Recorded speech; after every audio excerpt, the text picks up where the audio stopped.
Bismillahirrahmanirrahim. Assalamualaikum warahmatullahi wabarakatuh. Alhamdulillah, hari ini hari Ahad.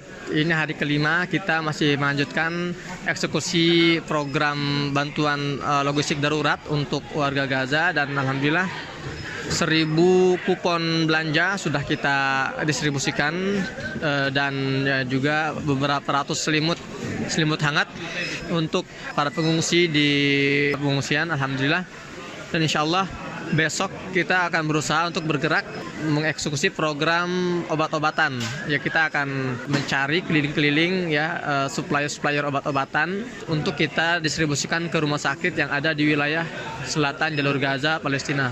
Saya Muhammad Hussein di Gaza, Palestina, ingin mengucapkan jazakallahu khairan. Terima kasih kepada seluruh elemen masyarakat, lembaga-lembaga kemanusiaan. Baik, demikian laporan dari Gaza. Saya Muhammad Hussein. Assalamualaikum warahmatullahi wabarakatuh. Bismillahirrahmanirrahim. Assalamualaikum warahmatullahi wabarakatuh. Alhamdulillah wassalatu wassalamu ala Rasulillah. Rabbi shrah li sadri wa yassir li amri wahlul 'uqdatam min lisani yafqahu qawli. Rabbana zidna ilma. Teman-teman, kembali lagi bersama saya Muhammad Hussein di Gaza, Palestina, hari ke-16. Suasana masih sangat mencekam. Kalian bisa dengar suara drone di atas kepala saya, kayak suara layangan goang. Kalau kalian tahu layangan gede itu kan, gitu bunyinya ya. Ya teman-teman, ada banyak perkembangan terbaru dalam 24 jam terakhir. Saya nggak akan bicara untuk saat ini ya, masalah pembantaian, masalah pembunuhan. Saya capek sebetulnya bicara angka-angka itu teman-teman, dan kita malah gimana ya, malah terkesan semakin melemahkan semangat kita di sini. Tapi ya tetap perlu untuk pihak-pihak media ya, misalnya Kementerian Kesehatan, itu perlu lah. Tapi untuk konten kali ini saya akan bahas. Tapi untuk konten kali ini saya khusus akan bahas tentang rencana serangan darat tentara Israel ke jalur Gaza, kapan dan apa dampaknya. Tapi saya juga harus mengingatkan lagi, karena masih banyak teman-teman di Indonesia yang masih berpikir adanya teori false flag, ya, bendera palsu atau jebakan Israel yang mengatakan bahwa Hamas ini terjebak, para pejuang Gaza ini dijebak, sengaja dilonggarkan pertahanannya agar Israel ini punya legitimasi, punya alasan untuk membombardir Gaza. Teman-teman, saya ingin tegaskan bahwa Zionis ini nggak pernah membutuhkan legitimasi. Zionis ini nggak pernah membutuhkan alasan untuk menyerang Gaza. Ini bukan hal baru lah. 2008 mereka bombardir tuh Gaza, ribuan meninggal, nggak ada serangan-serangan awal dari para pejuang Gaza. 2012 sama juga. 2014 itu lebih parah lagi.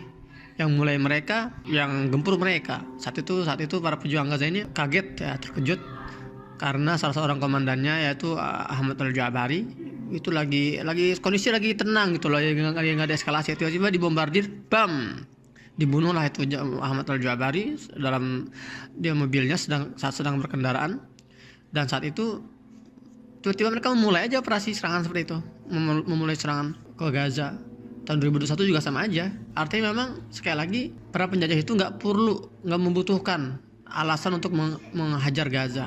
Jadi nggak perlu mereka repot-repot bikin drama sampai akhirnya ratusan tentara mereka ditawan, ribuan tentara mereka mati hanya sekedar untuk apa? Untuk melegitimasi serangan ke Gaza. Nggak logis teman-teman. Lantas bagaimana para pejuang Gaza ini kok bisa dengan mudahnya menembus perbatasan Gaza, sementara kita mengetahui bahwa teknologi spionase, teknologi intelijen Israelnya kan katanya canggih banget. Saya sudah jelaskan di video sebelumnya, itu terlalu lebay. Kita terlalu membesar-besarkan kekuatan musuh ya. Dan itu salah satu narasi propaganda. Jadi memang kita nggak usah aneh lah teman-teman. Terlalu banyak kebohongan terjadi di muka bumi ini. Kita sering digambarkan dalam film-film Hollywood misalnya ya, betapa jago-jagonya banget itu tentara Amerika. Skillnya terlatih banget itu. Kalau udah turun ke medan perang tuh pasti snipernya paling jago, combat jarak dekatnya paling jago gitu kan, selalu berhasil. Banyaklah film Black Hawk Down misalnya kan, film apa lagi, film Beyond Enemy Lines. Pokoknya film-film peperangan yang banyak dimanipulasi dan kita banyak termakan, padahal mereka nggak sekuat itu teman-teman ya. Dan contoh nih Bagaimana para pejuang Gaza ini berhasil menguasai perbatasan misalnya kan, atau wilayah pemukiman ilegal di sekitar perbatasan. Jadi teman-teman, perbatasan Gaza dengan Israel ini itu terbentang dari utara ke selatan. Ya, itu perbatasan timur. Kalian lihat peta deh. Di sebelah barat Gaza itu berbatasan dengan Laut Mediterania, pantai. Di sebelah selatan Gaza berbatasan dengan Mesir. Ya, namanya ada border Rafah Mesir. Di sebelah utara ada namanya Erez atau perbatasan Erez. Nah, dari perbatasan Mesir Rafah sampai perbatasan Erez itu namanya perbatasan timur. Itu garis perbatasan timur. Di garis perbatasan timur itu teman-teman, itu ada 9 pangkalan militer Israel. Ujungnya di mana? Ujungnya di pantai Bet Lahia di sebelah utara, namanya Zekim. Ya, perhatikan.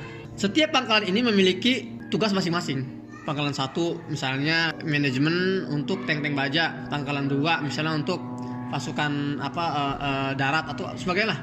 Jadi intinya 9 pangkalan ini masing-masing punya tugas sendiri, punya spesialisasi sendiri. Nah, untuk jalur komunikasi yang mengikat semua pangkalan-pangkalan ini itu ada di Zekim. Zekim itu artinya di wilayah pantai itu, Bet Lahia sana, sebelah utara. Para pejuang Gaza sebelum menerobos ke perbatasan itu, mereka pertama kali melumpuhkan Zekim itu, pangkalan militer Israel yang bertugas untuk mengatur lalu lalang komunikasi antara pangkalan-pangkalan lain. Paham ya? Nah, ketika mereka berhasil melumpuhkan itu, blap, otomatis tidak ada sirine yang berbunyi, ya. Jadi pangkalan-pangkalan lain itu semua tenang, ya, silent. Dan situlah mereka mulai melakukan serangan-serangan lanjutan seperti para layang, ya, kemudian motor, kita lihat motor-motor para pejuang masuk melalui perbatasan Kawat gitu ya.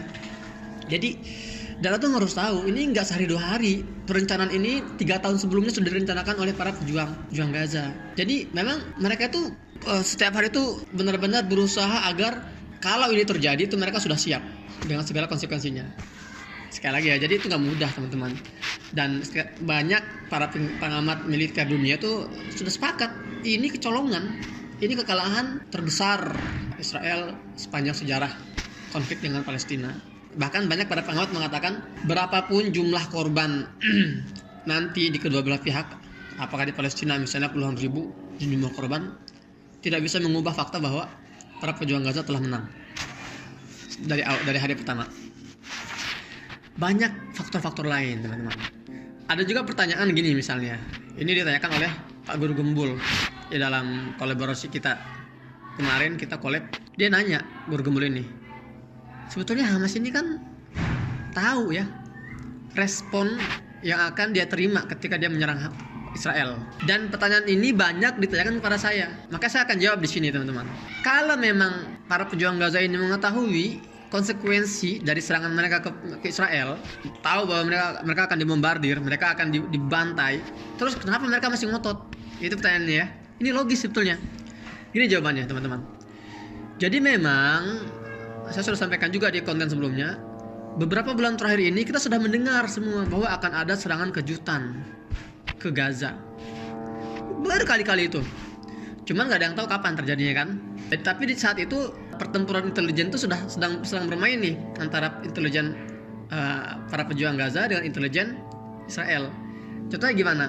Israel juga punya mata-mata di Gaza. Ya, kita harus akui itu. Begitu juga para pejuang Gaza punya mata-mata di Israel. Jadi saling bagaimana agar para intelijen itu bisa mengambil informasi dari pihak lawan. Di sisi lain, bagaimana masing-masing ini menjaga agar tidak kecolongan gitu. Ini mengingatkan saya pada film namanya The Departed. Itu yang memerankan itu Matt Damon sama Leonardo DiCaprio. Gitulah kurang lebih. Seru banget lah pokoknya perang intelijen ini. Tapi para pejuang Gaza ini ya beberapa langkah lebih depan. Ya, kenapa? Karena mereka sudah sangat mengenal sekali tabiat para Zionis ini gitu kan. Dan ini ada kaitannya dengan kenapa banyak para petinggi Hamas yang ada di luar Gaza. Sistem baru saya kan sempat pengen jelasin ya. Sekarang saya jelasin di sini.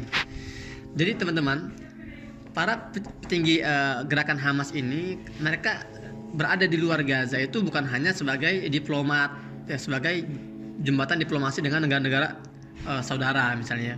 Tapi apa? Tapi untuk menjauhkan diri mereka dari serangan kejutan. Zionis ini, Israel ini, mereka memiliki pola yang jelas. Mereka itu nggak akan memulai serangan kejutan ke Gaza kalau serangannya tidak menghasilkan sebuah kesuksesan dalam tanda kutip. Apa kesuksesan artinya? Artinya dalam serangan pertama mereka harus membunuh beberapa petinggi, paling tidak gitulah. Seperti yang terjadi tahun 2014. Jadi mereka bunuh dulu tuh Al-Jabari, ya, komandan lapangan Al-Qassam. Baru mereka mulai melakukan serangan ke berbagai instansi pemerintahan dan sebagainya. Dan ini yang mereka cari-cari sebetulnya.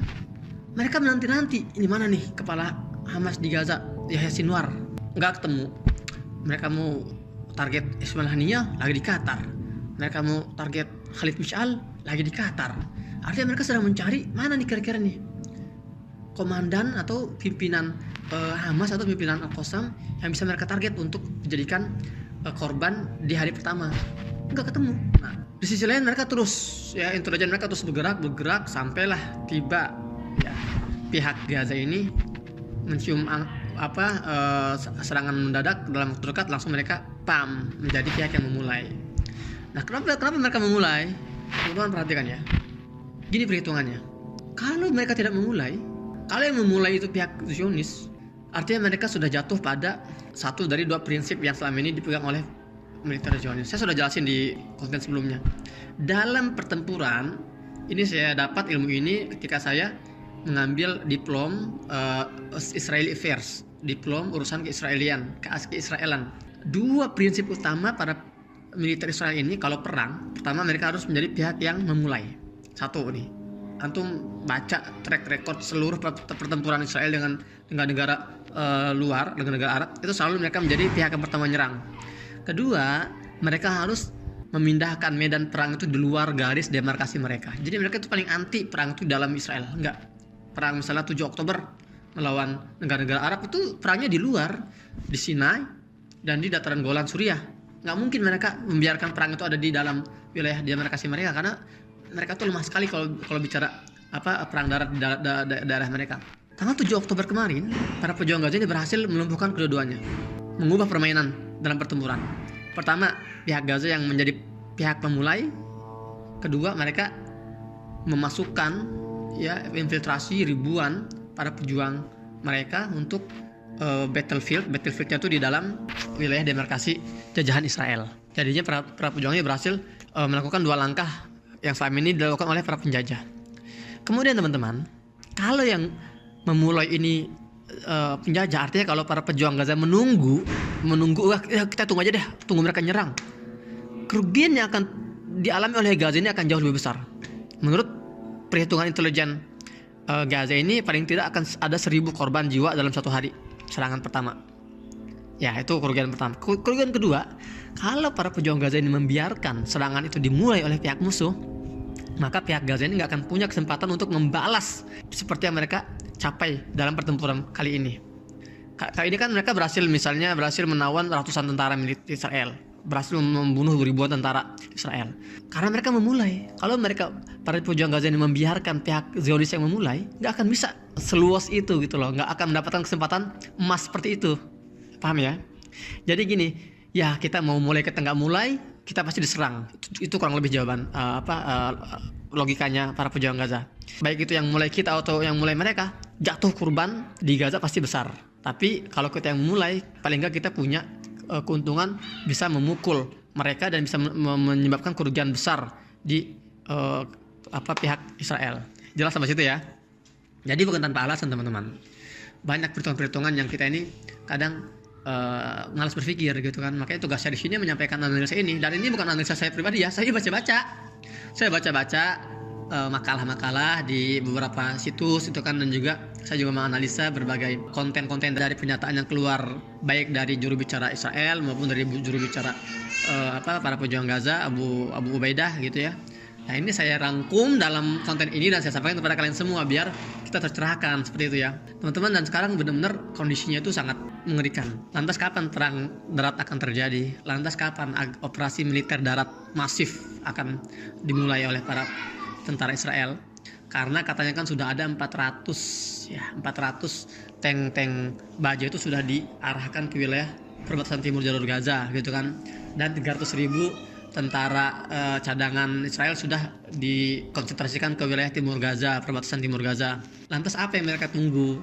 Kenapa mereka tidak memulai serangan darat? Padahal kan seminggu yang lalu mereka mengatakan dalam 48 jam kita akan memulai serangan darat, tapi sekarang udah seminggu nggak terjadi apa-apa.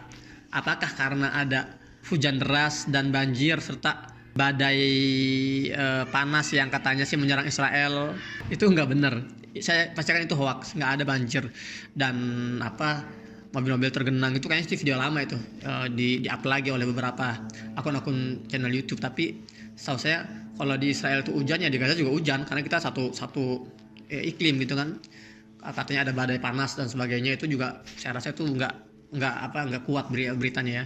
Jadi sudah saya klarifikasi sini nih, sudah saya klarifikasi karena saya banyak ditanya oleh teman-teman, Ustadz ini bener gak nih katanya militer Israel ini terhalang operasi militer daratnya gara-gara ada cuaca buruk. Itu nggak benar.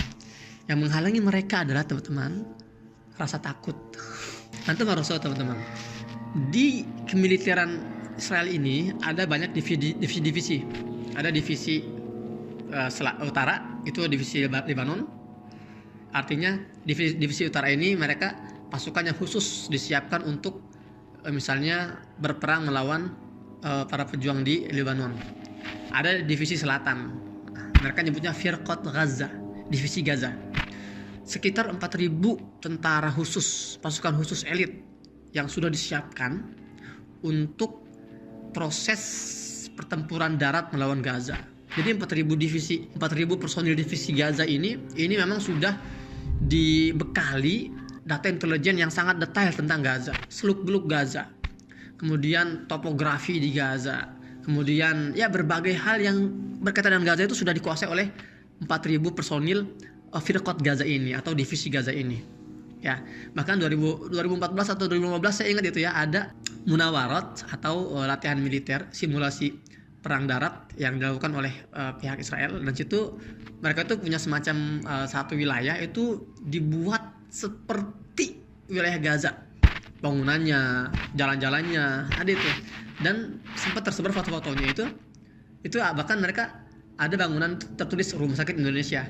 Artinya mereka sudah memiliki data bagaimana kalau mereka menyerang lewat utara itu, entar mereka masuk ke Rumah Sakit Indonesia dan mereka menguasai wilayah dan sebagainya lah. Mekanismenya mereka sudah buat. Tapi masalahnya di mana 4.000 personil pasukan divisi Gaza ini? Antum tahu di mana? Sudah pada mati. Astagfirullahaladzim. Sudah pada tewas. Tewas kapan? Tanggal 7 Oktober. Jadi itu di antara langkah-langkah militer para pejuang Gaza itu, pasukan pertama yang mereka habisi adalah divisi Gaza itu. Seluruh personil divisi Gaza itu dibunuh ribuan, pokoknya ya, kita nggak tahu data pastinya. Ribuan tuh sudah dibunuh dalam pertempuran jarak nol antara para pejuang Gaza dengan mereka langsung. Ratusan lainnya ditawan di Gaza. Bahkan kita sudah lihat ada salah satu komandan tingginya divisi Gaza itu yang juga dalam tawanan. Kalau kalian lihat foto-fotonya yang laki-laki pakai kacamata terus pakai celana pendek, itu salah satu komandan divisi Gaza di kemiliteran Israel. Nah, jadi bayangkan teman-teman, pasukan khusus yang sudah dibekali bertahun-tahun kemampuan intelijen, kemudian pelatihan secara intens untuk bisa menguasai Gaza itu sudah hilang, sudah nggak ada. Jadi sekarang yang mereka miliki itu adalah pasukan-pasukan biasa, itu yang dipaksa untuk masuk ke Gaza, dan mereka nggak punya pengalaman seperti divisi Gaza yang sudah hilang itu. Dan Anda tahu teman-teman, fakta yang sudah terbantahkan adalah militer Israel ini pengecut. Kedua, mereka ini sudah lama tidak berperang. Kalau pasukan Amerika wajar lah, masih ada yang kadang turun ke Afghanistan atau di Irak, masih ada. Kalau tentara Israel ini ngapain kerjaan sehari-harinya? Nangkepin anak-anak kecil di tepi barat, itu kerjaan mereka sehari-hari. Atau nembakin ibu-ibu di wilayah tepi barat, atau nembakin para demonstran di timur kota Gaza. Untuk perang face to face itu mereka nggak pernah.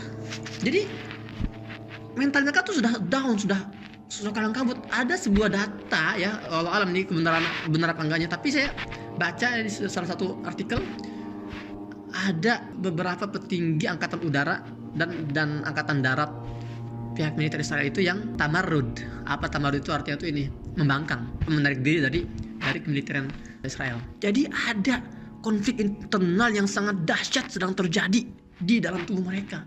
Di sisi lain masih banyak para pejuang Gaza yang sampai sekarang ini masih menguasai wilayah-wilayah di pemukiman ilegal Yahudi di luar batas kota Gaza, jalur Gaza masih banyak. Jadi ini masih banyak terjadi nih baku tembak antara para pejuang Gaza dengan militer darat Israel di luar Gaza, masih banyak, dan itu belum bisa dinetralisir. Gimana mereka mau masuk ke Gaza kalau masih di tempat mereka juga masih banyak yang belum bisa mereka handle, belum bisa mereka tangani, belum bisa mereka netralisir. Jadi itu kurang lebih alasan kenapa sampai sekarang belum terjadi perang darat. Dan banyak teman-teman kalau nanti bisa bahasa Arab, bahasa Inggris, baca aja deh. Banyak yang mengatakan, para pengamat, kalau militer Israel ini berani-beraninya masuk jalur timur ke wilayah Gaza, ini akan menjadi pembantaian massal oleh para pejuang Gaza. Silakan saja. Memang itulah yang ditunggu-tunggu selama ini oleh para pejuang Gaza. Mereka sudah greget, para pejuang Gaza ini sudah greget. Ayo dong, jangan cuma lewat pesawat doang ngebunuhin sipil. Ayo angkat senjata kalian, masuk lewat perbatasan. Ayo kita face to face perang darat. Kalau gitu kita siap. Itu kita fair gitu kan, meminimalisir korban sipil. Tapi sekarang enggak kan, mereka masih ngandalin bombardir, dem. Dibunuh siapa? Wanita dan anak-anak. Fair teman-teman. Ya, jadi kapan perang darat ini akan terjadi? Kita nantikan saja. Semoga tidak terjadi. Kalau belum terjadi, ya kita doakan yang terbaik untuk para pejuang Gaza. Demikian, sampai jumpa di konten selanjutnya bersama saya Muhammad Hussein di Gaza Palestina. Assalamualaikum warahmatullahi wabarakatuh.